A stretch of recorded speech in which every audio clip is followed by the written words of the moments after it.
Last week, Pastor Janice shared with you some of the goings-on within our denomination over the last 6 months. The very divisive general conference that we had, the search for a way forward, and a meeting that is going to be held out in Kansas in May to try to see what we can do to maybe keep the church together. I've been a Methodist pastor now for 60 years. This is the 60th year of my ordination. You know what that means? That means I'm old. But it also means that I have seen a lot of changes in the church. Most of them for the better. But not without a struggle. Most of them have been driven by social change, by events in our national history, and by our wrestling with the question, what would Jesus do? The Methodist Church itself in this country was born in this kind of a time of tumult. Methodism began as a reform movement in the Church of England. John Wesley was an Anglican priest. And when the Revolutionary War broke out, he was on the side of the British. So were most of the Methodists in this country. But when independence finally came, still being part of the Church of England was no longer viable. So in 1784, the Methodist Episcopal Church was born. And then in 1844, our church split over the question of slavery. Methodists fought on both sides of the Civil War. The church, North and South, did not reunite until 1939, 95 years after the split. But the compromise around that 1939 merger was that all of the black Methodist churches were kept separate. And then in the 1960s came the Civil Rights Movement. Got the attention of the churches, and especially the young clergy, which I was back then. Some of us marched, others fought for fair housing, and finally, in 1968, we integrated and ended segregation in the Methodist Church. The New Jersey Episcopal area was created. A black man named Prince Albert Taylor became our bishop. However, to get around the silent discrimination that still existed, the church had to go into a town and buy an Episcopal residence because it could not. So we had made some progress.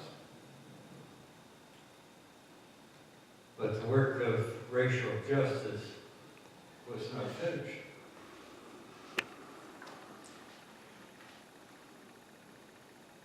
And then the women's liberation movement came along and hit a lot of us on the side of the head. The church began hearing from women that they didn't want just to teach Sunday school and sing in the choir and make coffee. actually wanted to preach and wanted to become pastors.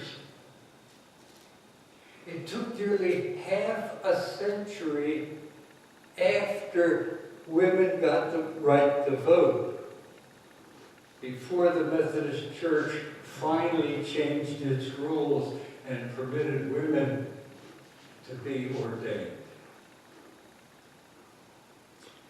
We haven't had a woman bishop yet here in New Jersey, but it's likely to happen soon. So now gay persons are demanding their rightful place in the life of the church.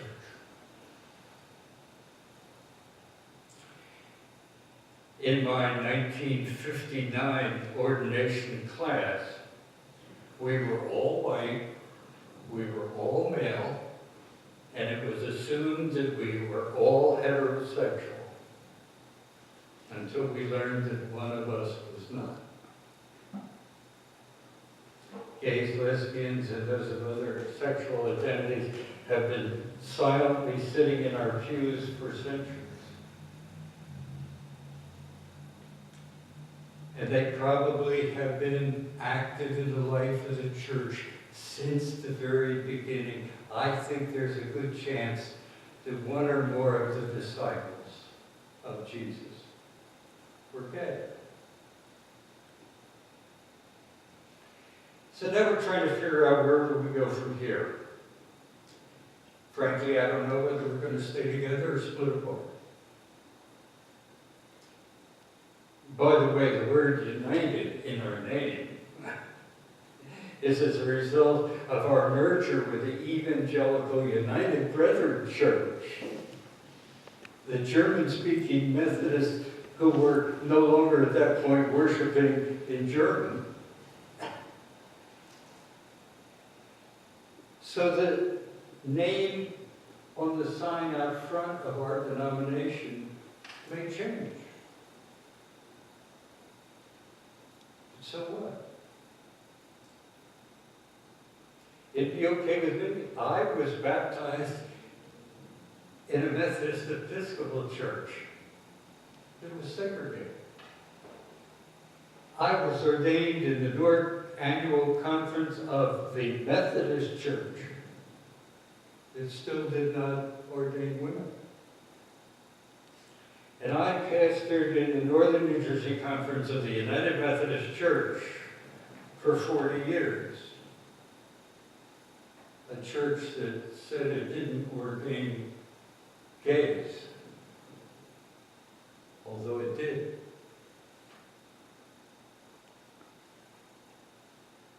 What really for me is most important is who we are as a church here in Sparta, New Jersey. And we say who we are on the back of the bulletin.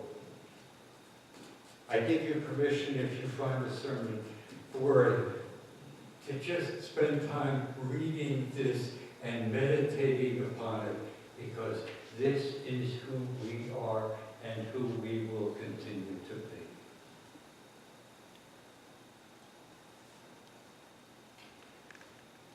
Progress can be messy and painfully slow in the church. Eventually, we will get where God wants us to be. Maybe not in my lifetime.